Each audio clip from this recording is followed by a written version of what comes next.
Yo, what it dooski, Teddy Brewski? What's the deal, Shaquille O'Neal? What's the motherfucking word, Larry Bird? It's your boy Reactions, man. We are back with yet another one. First and foremost, man, shout out to the Most High for another day. If I was y'all, I'd do the same, man. For the new subscribers, please hit that sub button. We on the road to 5K, 10K, and then we're going to spike it up to 20K. It is what it is, man. We reactions. So, with no further ado, man, everything I do over here is for entertainment and educational purposes. I do not own this content, and it's for fair use. Make sure I go to EOS, which is End of Sentence 1090J, and support Broski. So I ain't gonna wrap your head off, man. Torey Lanez, the stage is set. Torey Lanez has been stabbed up to 14 times, and thank the Most High that he has survived the attack. You know, and Megan Thee Stallion has a lot of answering to do. So we gonna be busy today, y'all. Hit that like, subscribe, and welcome to the family. I love y'all. Let's get busy. Man, what's up, everybody? It's 1090 Jake. I'm rocking with y'all, and y'all rocking with me. And for this video, we're gonna be speaking on Torey Lanez getting stabbed inside a prison and the man who did it. May 12th, 2025, located north of Los Angeles lies the California Correctional Institution in Tehachapi, California.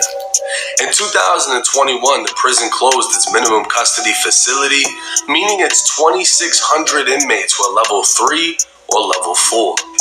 These are the most dangerous levels in California State Prison, where race, gangs, and strict politics are enforced with deadly consequence. The only step above this would be the maximum security inmates housed within the security housing unit, otherwise known as the SHU. A disciplinary confinement reserved for the prison's most violent, whose only escape from a cell is a human dog cage.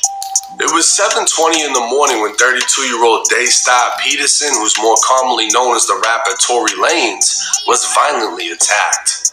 TMZ would originally report multiple sources, including a corrections officer, claimed Torey was on the prison yard, but an updated report from a representative of the California Department of Corrections would clarify Torey was attacked within a housing unit. Prison staff rushed into the unit administering first aid while quickly determining Torey suffered life-threatening injuries, forcing them to call 911. Video would emerge of who's believed to be Torey Lanez landing in a life flight helicopter at Kern Medical Center in Bakersfield, California, an hour-long drive from the prison. With that distance, a helicopter was the only form of transportation able to move him fast enough to save his life. A message to Torey Lanez's Instagram account would state he'd been stabbed 14 times, 7 wounds to his back, 4 to his torso, 2 to the back of his head, and 1 to the left side of his face. Both of his lungs collapsed, and he had to be placed on a breathing apparatus. Luckily, Torey was breathing on his own, and despite the pain was talking normally, in good spirits, and deeply thankful to God that he is pulling through. He also wanted to thank everyone for their continued prayers and support. Based on his wounds, it can be assumed Torey was attacked from behind, as the majority of his wounds struck his back and behind his head. Initially, no word was released as to who did it, leaving room for speculation. Because this took place in California, the only time someone is stabbed and it doesn't result in a race riot is if they are stabbed by their own race. But that isn't the case here. Compton rapper Spider Loc would post a conversation with a current inmate at Tehachapi. The man would claim Torey was on a tier full of Mexicans when a Mexican stabbed Torey. He'd confirmed Torey had to be airlifted from the prison, and the prison was placed on lockdown.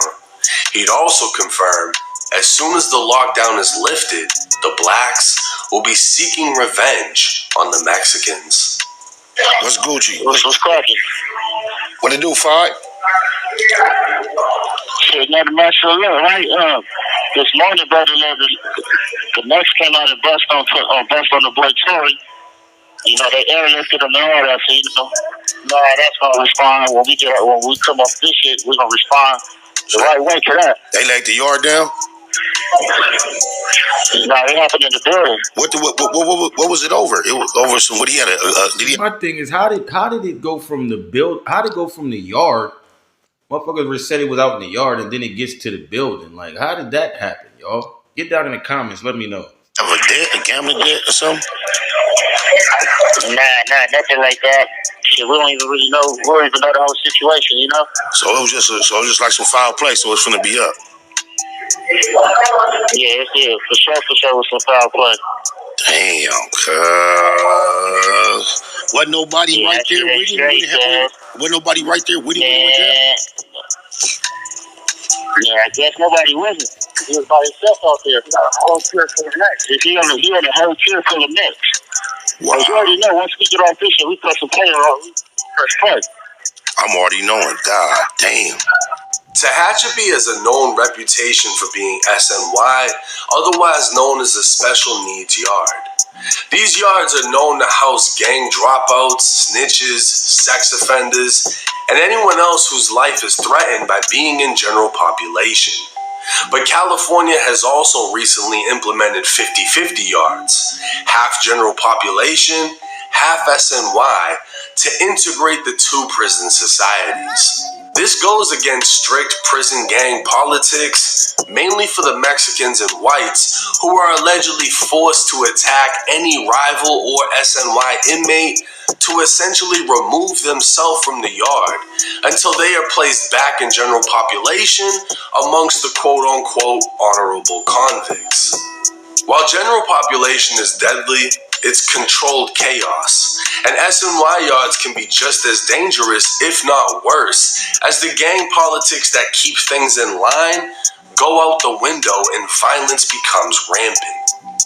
It's unclear if Torey was in fact SNY, as that comes with its own bad reputation within prison, but it's likely Torey was placed on a 50-50 yard, and his politics didn't require him to remove himself. Now, Torey's attacker would be identified as 42-year-old Santino Casio, a man with a dark violent history. My bad, y'all. Rock with me. Hit that subscribe button, please. Come on, y'all. On June 8th, 2022, a then 20-year-old Santino, who went by the name Sonny, was heard arguing with his 13-year-old girlfriend. Minutes later, she was shot in the face with a shotgun. Santino would go on the run for 2 weeks before being arrested. His own family would testify against him in court how they heard the argument before the blast. A coroner would testify the barrel must have been 4 inches away from the girl's face before it went off. An interview from the day he was arrested would be played at trial where Santino admitted to having a relationship with the 13-year-old girl for a month before the shooting. The girl was a runaway, while Santino was on parole from the California Youth Authority for burglary. In 2004, Santino would be sentenced to life in prison for murdering 13-year-old Evelyn Candejas and 2 other attempted murders from 2 separate stabbings. While in prison, he'd be sentenced to an additional 6 years for a prison stabbing on another inmate, and in 2018, he was sentenced to an additional 2 years for possessing a knife in prison. Santino Casio was as dangerous as they come, but his conviction for murdering a 13-year-old girl he'd been dating confirms he was definitely an SNY inmate, as he'd never be allowed to walk in general population without being stabbed or killed. Why he chose to attack Tory Lanez is unknown. Many question if Torey was targeted because of his own conviction for allegedly shooting his former friend Meg Thee Stallion. The fact that he had a female victim, many would assume would be reason enough for him to be hit. But Santino's case is far worse than Torey's could ever be portrayed, and offers no motive as to why this happened. Tory Lanez is expected to survive, and it can also be expected that Santino be placed in the shoe and receive additional time in prison for this attack. But what is more time to someone who's already serving a lifetime? Exactly. A superstar rapper once on top of the world, now surrounded by killers with nothing to lose because of a stupid decision that changed the entire course of his life. Torey is lucky to have survived this, and hopefully remains lucky enough to survive The thing is, man, I'm gonna go ahead and end this joint, y'all. But the thing is, there's no the victim in the case, which is Megan Thee Stallion, the other victims, the other people in the car didn't get their DNA tested. Only Tory Lanez. Megan Thee Stallion's best friend, I'm not sure of her name. I just was looking at her, I just drawing a blank, but she got immunity. In order to get immunity, how do you get immunity? You're not charged with anything. And on top of that, a representative from the Rock Nation was present during the meeting that she had, which she received immunity. So I'm confused, because we all know almost 99.9% Tory Lanez didn't do that. And, it's just fucked up to say because now he has to, his life is in danger, obviously, because he just survived 14 stab wounds. So I wonder how that makes, if all this has come out to be bullshit and he actually did not, which everybody believes he didn't do it, then what's the consequences for Megan P and her best friend? I don't know her name. I can't remember that, John, but it's just crazy, man. So get well, Tory Lanez, man, Daystar, man. Much love and support to your family, bro. We don't know the details, but I'm just glad you survived. 14 stab wounds is just diabolical, man. Like, homeboy was really trying to kill you. And I'm glad, the Most High spared your life, dog. For real, for real. So with that being said, man, make sure y'all like, comment, and subscribe. Get down in the comments. 1090 Jake, man, you got to stop going with the regular narrative. It wasn't the only bad decision he made was being with them females at that time and trying to break up a fight, allegedly. And all this is alleged, man. So, yeah, reactions, man. We are out, man. Peace. Love y'all. And keep it pushing.